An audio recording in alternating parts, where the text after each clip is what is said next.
on, guys? So what I have here is a big old box of knives, which is very exciting. Just got this from UPS. It's a big, heavy box that is completely jam-packed with knives. I think mostly traditional knives, which will be very exciting to see. So the backstory on this is someone contacted me and said, hey, you looking to trade? I said, yeah, always. I'm always up for offers, you know what I mean? When people ask me if I want to trade, I always reply the same way.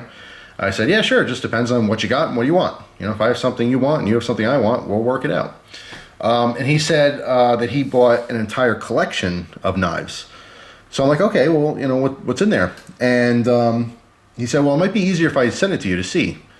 I'm like, well, what do you mean? He's like, well, you know, I'll send you all the knives, and I trust you. You look through them, see what you got, offer me what you think's fair for whatever you want. Like, you can take them all, you can take one, you know, just look through them and see what you like. So that's, I'm like, okay, it's a unique offer.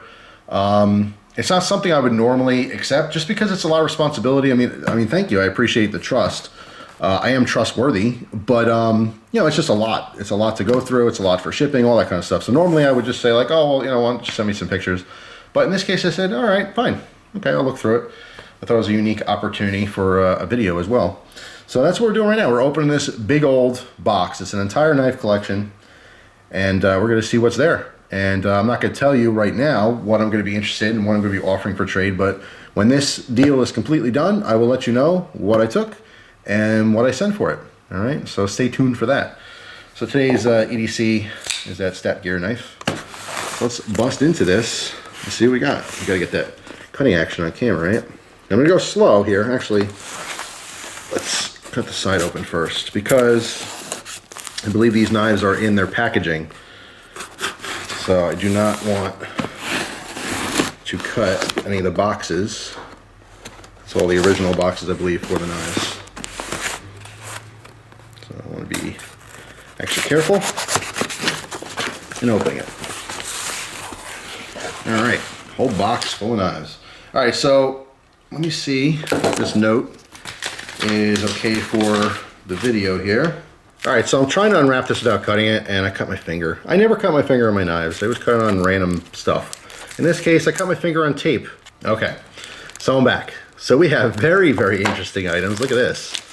We got a very cool bottle opener. Coca-Cola with a little pen blade in it. This thing is awesome. It's gonna go right into my bottle opener collection. That is very cool. Thank you so much for that. If I saw this at a flea market or a garage sale or something, I would be extremely excited. I love stuff like this. So that was really, really nice of you. And we also have a very cool figurative knife. It says light and refreshing. Pepsi. Look at that. So we have the woman's leg, and this too is a bottle opener. So I have a Coke and a Pepsi bottle opener. Of course, this has the pen blade as well. Very cool. Novelty company, maybe? Japan? Let's see. Novelty, I might be company. I don't know. Very interesting though.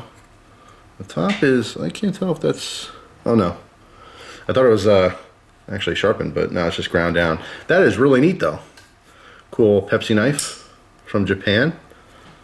And a Coke bottle opener knife combos. These are really nice. Going right into the old collection. So thank you so much for that. And as I pull these knives out, I'm not going to talk much about each one. I would make like a couple-hour video. But I'll show what's in here, what's going on. All right, so I pushed the box out of the way. I'm just going to give a quick look at these things. There's an old tray. I'm not going to say like a lot about each knife or anything because it will be like a 2-hour video. Interesting. I don't remember this particular shade, but a little lock back. It's got something sticky on it. I can clean that off if I need to. All right, little straight lock back. Have a buck, I guess maybe 120, 119, 119. Cool. Classic knife. All right, there's a Kershaw Kai cutlery set, looks like here. Yeah, some old school Kershaw stuff. It's got a belt buckle, which is really neat. Kershaw Officer Ranch, Izzy, Oregon. There's an old school lock back here. Perfect lockup. Very comfortable. A little hefty, chunky thing, but rounded off really nice. Never used. Not sure what this is, just a little bit of dirtiness there or just from storage, but this one's serialized, number 1480 out of 30,000. Pretty interesting. I don't think this was used. Maybe carried. Also nice leather sheath. This was not used, but unfortunately just from storage. There's some, looks like some corrosion from the brass. Here's an interesting like miniature slip joint, but looks like those blades are broken. It's pretty rusted, so I have to spend more time getting those out to check it out, but that's definitely interesting. Here's a blast in the past that I used to have. I used to have one of these. This is a little keychain switchblade, but there's no knife. It's a pen. I used to have one of these in the 90s. Pretty interesting. A little pick lock. Yeah, that's cool. Here's another old little slip joint, but again, just rusted. Here's another one. Awesome design, miniature. Little fishtail. This one's rusted, but I can get it open. Pretty cool.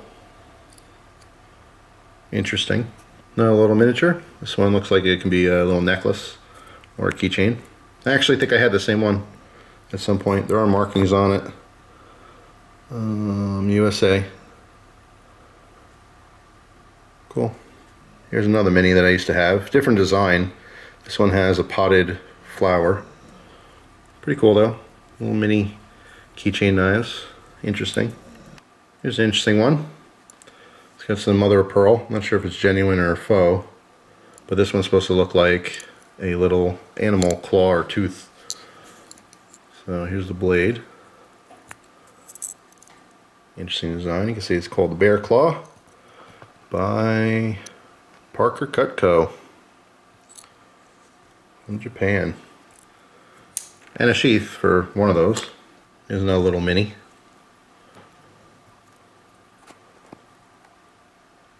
Same thing, USA. And here's another little fishtail miniature, but this one's a fixed blade. Snap that. USA. Pretty cool. Alright, let's see what else we got going on here. Alright, these are all individually wrapped. Here, Queen Cutlery. Number 39, made in USA. Let's see. Pretty beefy, but that's a nice knife, very usable. Here's another. This one is a K-bar. Very beefy. K-bar 1184 USA. That's classic. Old knives. I mean, these are massive. Usually when you're talking about like slip joints, you're not talking, you know, this size. These are very cool, very interesting. And another. This one is called the Paul Bunyan. And again, Parker. I like the old Parker stuff. I used to love the Parker ballad songs. Parker Gypsy, you know. With any luck, that's the ballad song that's in there. I mean, I like most ballad songs, but we will see.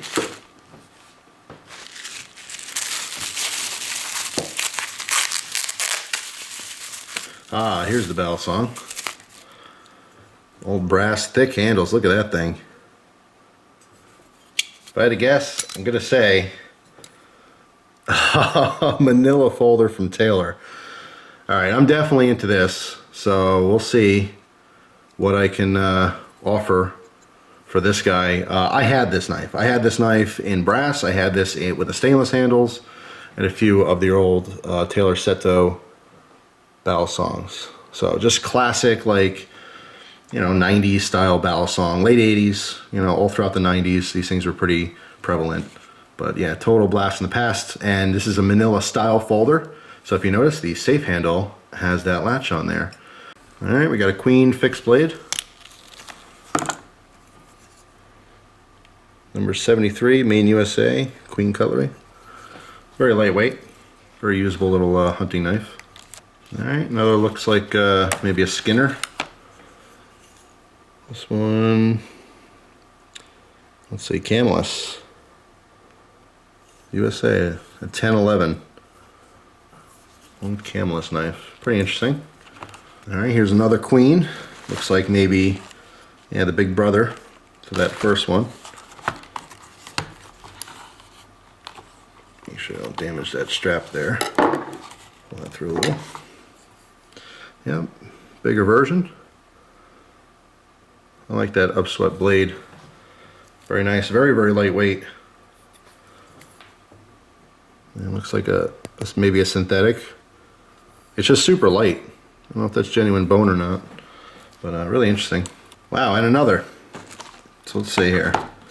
We got Big Daddy, Medium Daddy, and the small with the extended pommel there. Yeah, just different style. Number 82.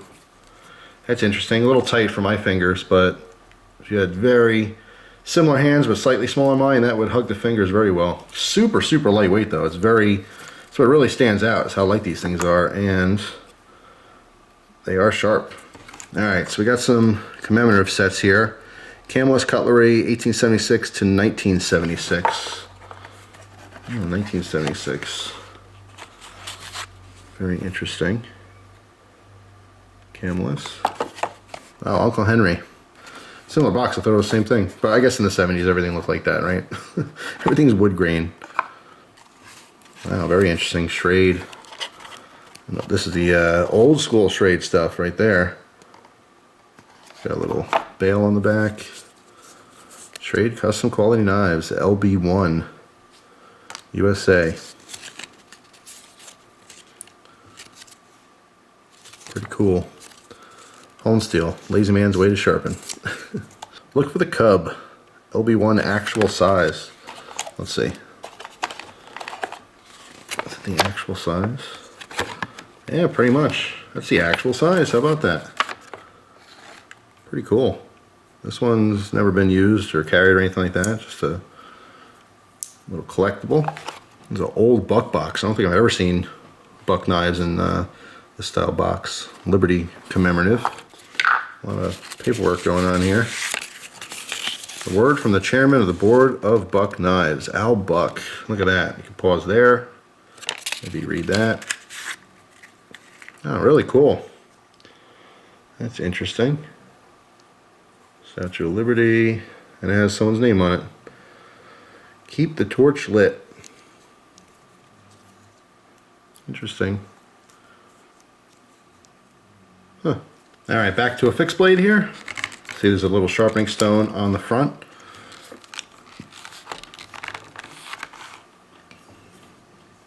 It's an old Schrade. I don't think I've ever seen this model before.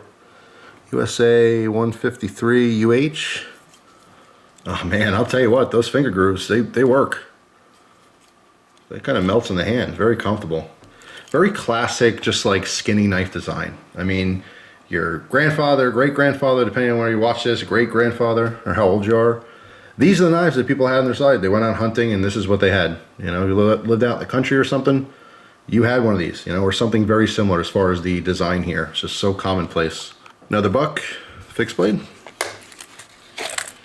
Much smaller model. This one is the 102. I don't think I ever had one of these. Super, super lightweight. I mean, like the sheath, I'm pretty sure the sheath weighs the same as the knife, which is crazy. Yeah, the 102. How about that? All right.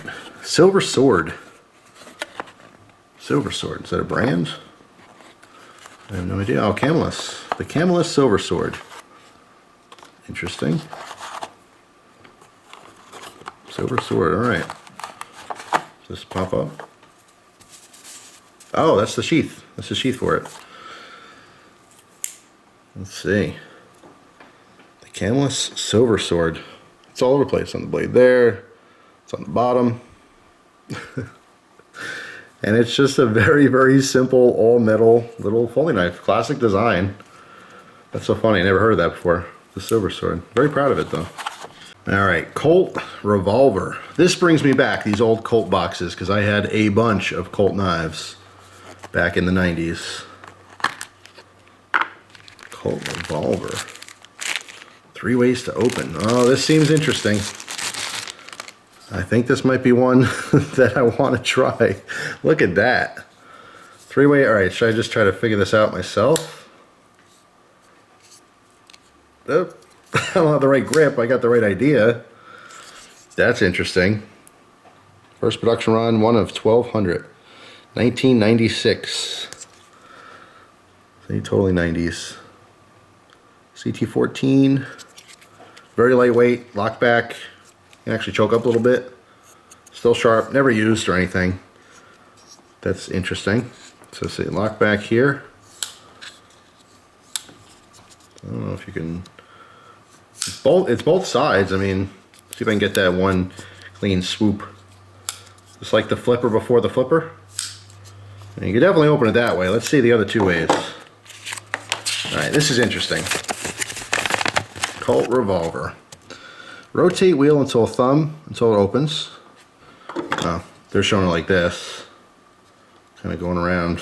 I can't get a good grip on it. I don't know if that's my preferred way. Number 2, rotate wheel with thumb on back of wheel and index finger. Okay, that's kind of like how I was doing it. They're showing it like this. And number 3, rotate wheel with index finger until blade locks open. That's the first thing I did was number 3. It seems to be the most comfortable. It's just literally just kind of rotate like that to open it up. The pretty aggressive texture on here though. Kind of ripping up the finger a little bit. I don't know, if I use it all the time, I'd probably be more used to it. That's pretty interesting. That is a cool knife. You know, just, I like it because it's so different. Blast in the past. Never saw this before, or at least if I did, I definitely don't remember it. All right, Jim Parker Preferred Stock Series. Genuine Bone Stag. Another Parker knife. Look at this wood grain box. I'm telling you, the 70s was all about the wood. 1978.